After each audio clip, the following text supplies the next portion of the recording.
Katika hatua inayoonyesha wasiwasi wa serikali ya Afrika Kusini kuhusu ongezeko la wahamiaji wa kizungu wanaoomba hifadhi nje ya nchi, makamu wa rais Paul Mashatile amewaomba wakulima wa jamii ya Afrikaner, yani Makaburu, kusalia nchini, akiahidi mabadiliko ya dhati katika maeneo ya usalama na maendeleo ya vijijini. Kwa zaidi ya muongo mmoja, wakulima wa kizungu, hasa jamii ya Afrikaner ambao ni warithi wa wakoloni wa Kiholanzi na Waingereza, wamekuwa wakilalamika kuhusu mashambulizi ya mara kwa mara katika mashamba yao. Wengine wanadai kuwepo kwa mazingira ya kisiasa na kijamii yanayowatenga, hasa kutokana na sera za marekebisho ya ardhi, usawa wa kiuchumi na usambazaji wa rasilimali ambazo zinaelekezwa zaidi kwa watu wa jamii ya Kiafrika waliobaguliwa wakati wa kipindi cha apartheid, yani kipindi cha ubaguzi wa rangi ambacho kilikomeshwa mnamo mwaka 1991. Hali hiyo imekuwa kichocheo kwa baadhi ya Waafrikaner kutafuta hifadhi ya kisiasa nje ya nchi, huku Marekani ikitajwa kama chaguo kuu. Kwa mujibu wa ripoti, kundi la watu 49 wa jamii hiyo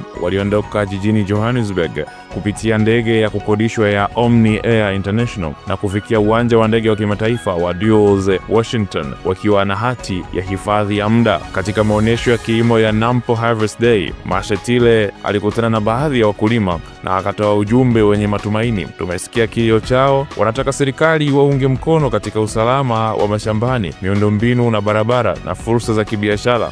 Tumekubaliana nao kuwa haya masuala tutayapa kipaumbele, alisema. Wakulima walitaja barabara mbovu, kutokuwa na ulinzi wa kutosha dhidi ya uhalifu vijijini na changamoto za kupata mitaji ya masoko, hasa kwa mazao ya kilimo na ya kibiashara, kama sababu zinazowasukuma kuangalia maisha nje ya nchi, yani nje ya Afrika Kusini. Rais wa Jamhuri ya Afrika Kusini, Rais Cyril Ramaphosa, ameweka wazi msimamo wa serikali ya Afrika Kusini ya kwamba hawatambui jamii ya Afrika Kusini kama wakimbizi wa kisiasa au wa kidini. Katika hotuba yake katika forum ya African CEO, alisema kuwa mkimbizi ni matokeo ya mateso makali ya kisiasa, kidini au kiuchumi. Hali hiyo haipo hapa. Wanaondoka kwa sababu hawataki kukubaliana na mabadiliko ya kikatiba yaliyoanzishwa baada ya apartheid, mabadiliko ya kuhakikisha usawa kwa raia wote wa Afrika Kusini, alimalizia Cyril Ramaphosa. Serikali inadai kuwa hoja za mateso ya wakulima wa kizungu zimekuwa zikitumiwa vibaya. Baadhi ya wanaharakati wa mlengo wa kulia duniani, wakiwemo wanasiasa wa nchini Marekani, wamekuwa wakiichafua taswira ya Afrika Kusini kimataifa kama wabaguzi wa rangi ambao wanabagua jamii ya wazungu.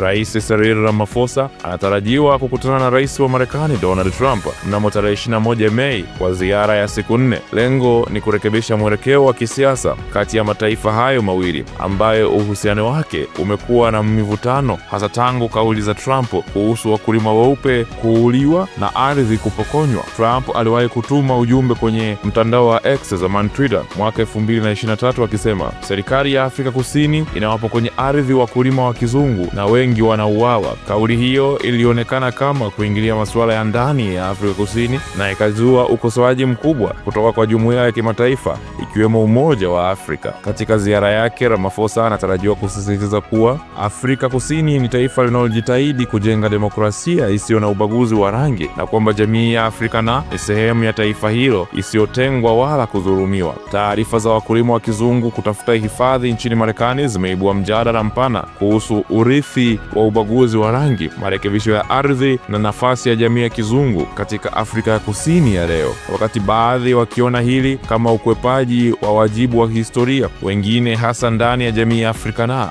wanaamini kuwa maisha yao yapo hatarini na serikali imeshindwa kulinda maslahi yao. Kwa sasa mpira uko mikononi mwa serikali ya Ramaphosa kama itashughulikia malalamiko haya kwa dhati au kama wimbi la uhamaji wa kisiasa utaendelea. Kwa taarifa zaidi kuhusu ziara ya Ramaphosa Marekani, sera za usalama vijijini na mwelekeo wa kisiasa kati ya Afrika Kusini na Marekani, endelea kufuatilia Citizen.